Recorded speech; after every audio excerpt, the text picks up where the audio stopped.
అందరికీ praise lord. Very good morning to all of you. ఈ ఉదయకాలం ఎలాగున్నారు?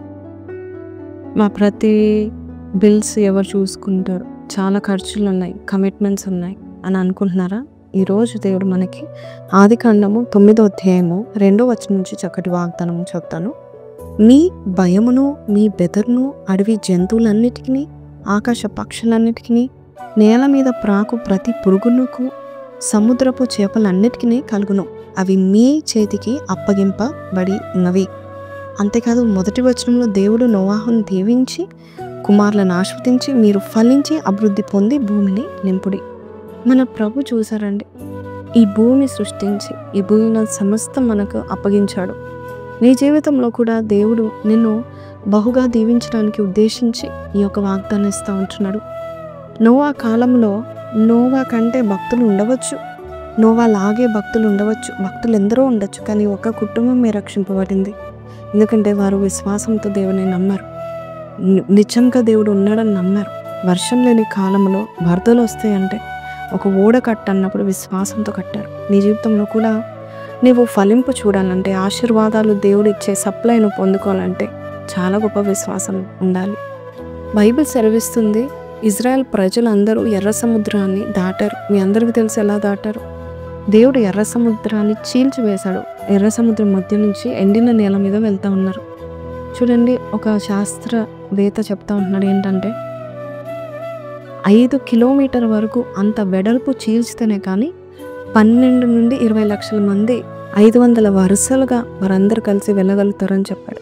అవును, మరి దేవుడు అంత గొప్ప కార్యం చేశారు. అంతేకాదు, ఇంకోటి చెప్పాలా, వారు నడిచేటప్పుడు వారికి ఎండ దెబ్బ తగలకుండా మేఘస్తంభంగా ఉన్నాడు. అలాగే చీకట్లో వారు ప్రయాణం చేస్తున్నప్పుడు అగ్నిస్తంభంగా ఉన్నాడు. 12 లక్షలు ఒక రాష్ట్రాన్ని దేవుడు వెలిగించాడు. వారు పడుకున్నప్పుడు పశువులు, పురుగులు, భయంకరమైన జంతువులు వస్తూ ఉంటాయి, కానీ దేవుడు ఒక అగ్నితో ఆ రాష్ట్రాన్ని రాత్రంతా కాపాడారు. వారు ఎంతో హాయిగా పడుకోవడానికి దేవుడు కృపను చూపించాడు. అంతేకాదండి, వారికి ఆకలి వేసినప్పుడు ఏ పూటకు ఆ పూట దేవుడు మరి ఉదయకాలం అన్నాన్ని కురిపించాడు. వారు చక్కగా తిని తృప్తి పొందేవారు. అంతేకాదు, నీళ్ళు తాగడానికి, స్నానాలు చేసుకోవడానికి, బట్టలు ఉతుకోవడానికి, వారికి ఉన్న పశువులకు కూడా నీళ్ళు పెట్టడానికి కూడా దేవుడు మరి కింద వారు తోకునే పని లేకుండా, తోతే ఎంత నీళ్ళు రావాలి, కానీ బండ నుండి సముద్రాలు పారే అంతగా దేవుడు దయచేశాడు. దేవుని యొక్క మరి జనరాసిటీ, దేవుని మీద విశ్వాసం నీకుంటే దేవుడు నిన్ను పోషించలేదా? బండ నుండి నీటిని దేవుడు విప్పలేడా? నువ్వు ఎండిపోకుండా దేవుడు సమస్తం దయచేయలేడా?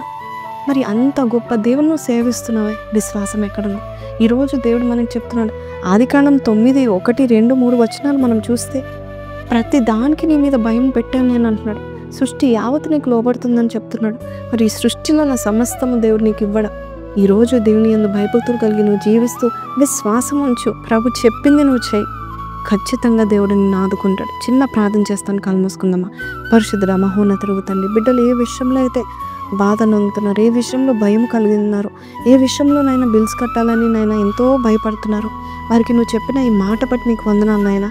అయ్యా, నీవు బిడ్డని బహుగా ఆస్వాదించండి, లోటును తీసిపోయింది, విశ్వాసం పెంపొందించమని యేసు పరిశుద్ధ నామంలో అడిగి వేడుకొంచున్నాం తండ్రి, ఆమేన్.